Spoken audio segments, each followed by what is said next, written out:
Hello everyone, welcome back to my channel. তোমরা দেখছো Runa's life. আমি রুনা। আজকে ব্লগটা একটু অন্যভাবে শুরু করছি। আজকে আমার দিদির ছেলের বার্থডে। আর বার্থডে মানেই সকালবেলায় মিষ্টি খাওয়া দাওয়া তো সবই থাকে। ওর মা সকাল সকাল ওর জন্য পায়েস আর মিষ্টির অ্যারেঞ্জ করেছিল। তো আমি এখানে প্রেজেন্ট ছিলাম না। তো আমার কাজ ছিল, যেহেতু আমি সেই রাত্রিবেলায় যাব বলেছিলাম। তো এখানে একটা দুপুরের টাইমে যে ক্লিপিংসটা একটুখানি তোমাদের সাথে অ্যাড করে দিলাম আমার ভিডিওতে তোমাদের জন্য। আর এখন বাজে রাত্রি 8:30, আর আমার এখন সবে জাস্ট কাজকর্ম শেষ হয়েছে। আর এখন শেষ হতেই আমি কোনো রকমের ড্রেসটা পরে নিয়েছি। তো দাদাভাই এখানে রেডি হচ্ছে, কারণ অনেকটা রাত হয়ে গেছে বললাম, আর ওদিকে সবাই আমাদের জন্য ওয়েট করছে। আমরা না যাওয়া পর্যন্ত কেক টেক কাটা হবে না। তো এখন বেরিয়ে পড়েছি। নিজেদেরও খারাপ লাগছিল যে এতটা রাত হয়ে গেছে, কিন্তু কিছু করার নেই, কাজটা করছিলাম। তো চলো আগে গিয়ে দেখি ওখানে কি সিচুয়েশন, তারপর গিয়ে তোমাদের সাথে কথা বলছি। ততক্ষণ সবাই দেখতে থাকো আর সঙ্গে থাকো।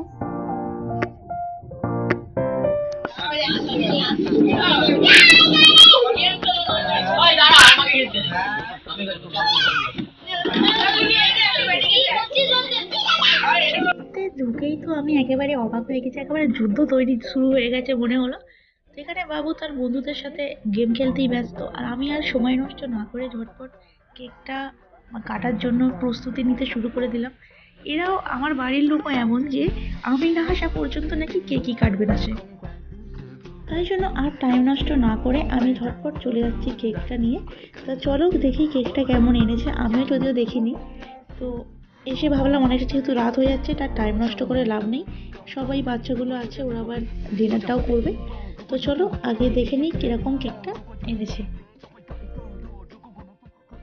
কেকটা কিন্তু বেশ ভালোই দেখতে। তো আশা করছি কেকটা খেতেও ভালো হবে, এই কেকগুলো খেতে ভালোই হয়। তো চলো, আর দাঁড়াও 1 মিনিট, তোমাদেরকে দেখিয়ে দিই ওর কতগুলো বন্ধু এসছে।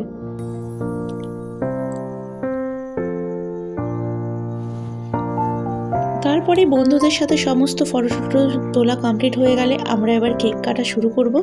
তাহলে চলো দেখতে থাকো আর সঙ্গে থাকো। কেকটা কেটে তোমাদের সাথে আবারও কথা বলছি। ভিডিওটা কিন্তু স্কিপ করো না কেউ।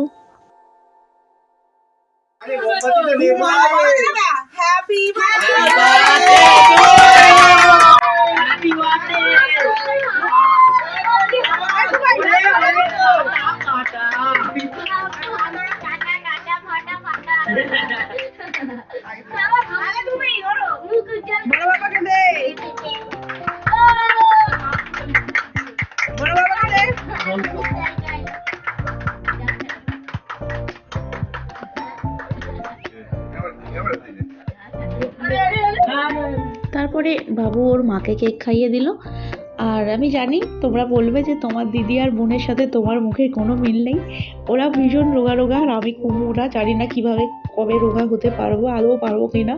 খুব চেষ্টা করি তাও হতে পারি না, এটা আমার খুব দুঃখ। তো যাই হোক, ওসব কথা বাদ দাও, আজকে ওইসব কথা বলতে চাই না। তো এবারে বাবু ওর বন্ধুদেরকে কেক দিয়ে দিচ্ছে খাইয়ে। আর ওকে বললাম আগে তুই একটু করে সবাইকে খাইয়ে দে, তারপর আমরা গিয়ে কেকটা কেটে সবাইকে ডিস্ট্রিবিউট করে দেবো। অ্যাকচুয়ালি প্রতি বছর যখন আমার বিয়ে হয়নি, মানে আজ থেকে 5 বছর আগেকার কথা বলছি, তখন কিন্তু ওর তখনও জন্মদিন হলেই কেক কাটা, কেক ডিস্ট্রিবিউশনের দায়িত্ব আমারই থাকতো। ইভেন শুধু ওর না, বাড়িতে কারোর জন্মদিন বা কিছু হলে সেই ডিস্ট্রিবিউশনের দায়িত্ব আমারই থাকে সব সময়। আর এখানে অবস্থা দেখো, বড় পাপা ওকে কেমন করে কেক মাখাচ্ছে। তো যাই হোক, তারপরে আমি বললাম খাইয়ে দেয়। এখানে দেখো, বড় শালিকে কেক মাখাতে ব্যস্ত, ছোট শালিকে কেক মাখাতে ব্যস্ত। কেক না খেয়ে এখন সব মাখামাখি চলছে। ছোট শালি তো ভীষণ লাজুক, সবসময় লজ্জাই পায়। যাই হোক, তারপরে এখানে দেখো বার্থডে বয় আবার বসে পড়েছে সব নিয়ে পোজ দিতে, সব গিফটগুলো নিয়ে বসে গেছে। আর সব গিফট এখানে তোলা যায়নি, আরও গিফট আছে। তো যাই হোক, এবারে আমি বললাম তুই সর, আমি এবারে কেকটা কেটে সবাইকে দিয়ে দিই, রাত হয়ে যাচ্ছে সেই। তো তারপরে আমি একটু একটু করে কেকটা কাটছি। তো চলো কেকটাকে কেটে নিই, তারপরে সবাইকে দিই। আর আমি এখন কেক কাটতে কাটতে আমি একটু নিজেও নিলাম।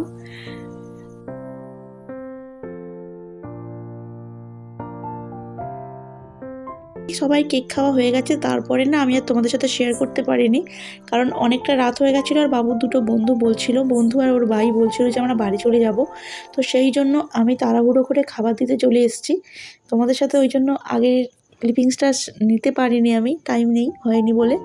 তো এখানে খাওয়া দাওয়া নিয়ে বসে পড়েছি, একদম রেডি হয়ে গেছে। তো চলো আগে সবাইকে খেতে দিয়ে দিই, তারপর আবার তোমাদের সাথে কথা বলছি। ততক্ষণ সবাই দেখতে থাকো, সাথে থাকো।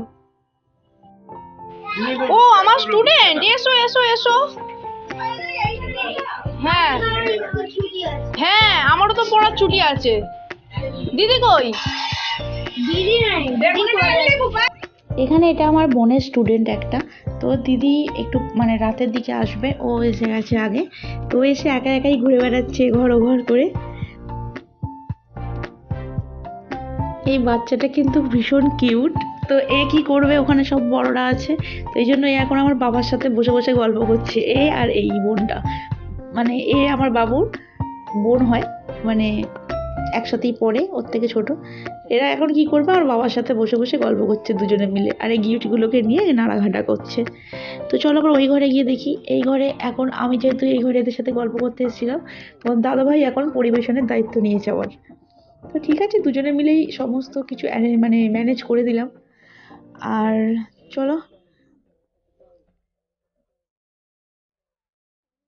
তারপরে ওদের খাওয়া হয়ে যেতে আবার এই বাচ্চাগুলোকে বসিয়ে দিয়েছি, কারণ ওরা বড়রা আগে বসে গেছে, এই বাচ্চাগুলো বললো আমরা পরে বসবো। তো ওদের পরে আবার এদেরকে বসিয়ে দিয়েছি। তো চলো আগে এদেরকে খাইয়ে দিই, তারপর তোমাদের সাথে আবার কথা বলছি।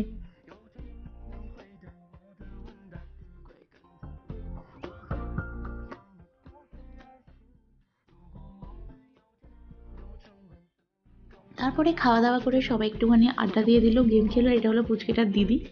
তো চলো এদের খাওয়া হয়ে যাক, তারপর তোমাদের সাথে আবার কথা বলছি। Video tata, will be back, coming soon. চলো চলো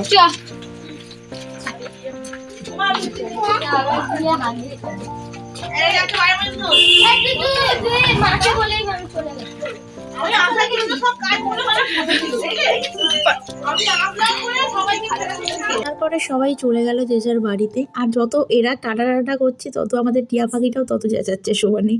তো যাই হোক, আর এখানে তোমাদের দেখাচ্ছে এটা আমার পিসি। পিসিকে কোনো মতেই ক্যামেরায় ছবি তোলা যায় না, 3-4 বার চেষ্টা করা হলো, খালি মুখটা এরম করে চাপা দিয়ে দিচ্ছে। তো তারপর এরা এখানে বসে বসে আবার খেলছে, সরি গেম খেলছে, এমনি খেলছে না। আর এই পুচকেটার সাথে আমার দিদির ছেলের কিন্তু আবার খুব ভাব দুজনের। আর এই মেয়েটা খুব লক্ষ্মী মেয়ে, জানো তো।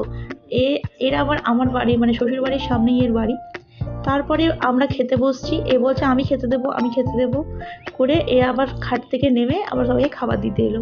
তো আমরা এ আমাদের সাথেই বাড়ি যাবে, ওর বাবা বলে দিয়েছে ফোন করে যে আমাদের সাথেই বাড়ি যাবে, বাড়ি ফিরবে। আমার ঘরের পাশেই ওর বাড়ি অ্যাকচুয়ালি। তো যাই হোক, এই মেয়েটা না খুব ভালো, খুব লক্ষ্মী মেয়ে একেবারে।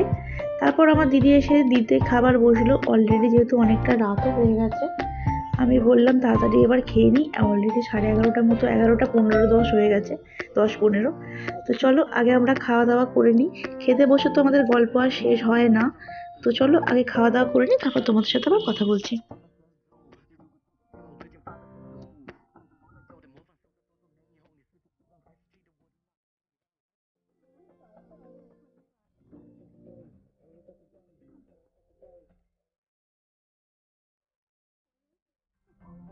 খাওয়া দাওয়া করে আর বেশিক্ষণ বসলাম না, কারণ অনেকটা রাত হয়ে গেছে, আগেই বললাম। এখানে বার্থডে বয়কে আবার টাটা করতে এলাম। তো বার্থডে বয়কে টাটা করে দিয়ে আমরা এখন বেরিয়ে পড়ছি। আর তোমাকেই বললাম যে এই মিলি আমাদের সাথে যাবে, না মিলি। তো এর বাড়ি আমার বাড়ির পাশেই। এবার গাড়িতে 3জন ওঠার পরে এই ফুচকাটাকে দেখছো, ও আমাদের গাড়িতে উঠবে বলছে। ওর বাড়ি আবার আমাদের বাড়ির মানে বাপের বাড়ির সামনাসামনি। ও বলে আমিও তোমাদের সাথে যাব। তাই জন্য তোমার দাদাভাই বললো ঠিক আছে, সামনেই তো বাড়ি, ওকে ছেড়ে দেবো। ও আগে আগে গাড়িতে কেমন উঠে পড়েছে দেখো। আর আমাদেরকে দেখে সবাই হাসছিল, 4জন উঠে পড়েছি গাড়িতে। আর তা যাই হোক, তো চলো আগে বাড়ি যাই। তো এখন দেখো একেবারে বাড়ির কাছে চলে এসেছি। তো চলো আজকে ভিডিওটা কেমন লাগলো অবশ্যই কমেন্ট করে জানিও। ভালো লাগলে লাইক কমেন্ট শেয়ার করতে ভুলো না। আর আমার চ্যানেলে নতুন হলে অবশ্যই করে চ্যানেলটাকে সাবস্ক্রাইব করো, আর পাশে থাকা বেল আইকনটাকে অল করে দিও, যাতে সমস্ত ভিডিওর নোটিফিকেশন তোমরা সবার আগে পেয়ে যাও। তো দেখতে দেখতে আমি এখন চলে এলাম বাড়ি। তো চলো আজকের মতো গুড নাইট, দেখা হচ্ছে নেক্সট ভিডিওতে। ততক্ষণ সবাই ভালো থেকো, সুস্থ থেকো, টাটা।